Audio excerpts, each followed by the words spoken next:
Kadiri, kumain ng ipis yun eh. Sino? Kaya ma'am. Bakit? Kanina na doon, no? Sa gilid. Nakita ko bit. Tapos mama, nakita ko yung ulo na lang ng ipis.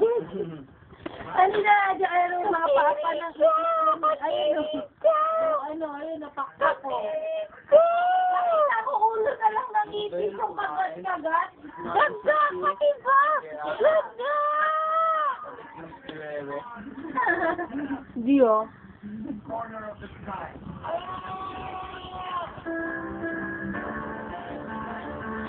Ayun talaga ako din sa budget.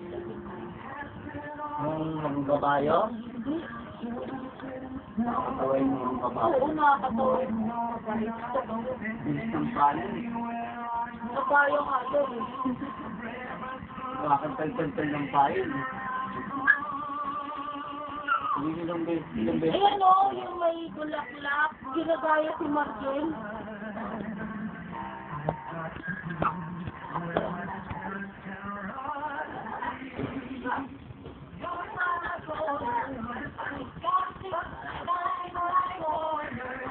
Oh,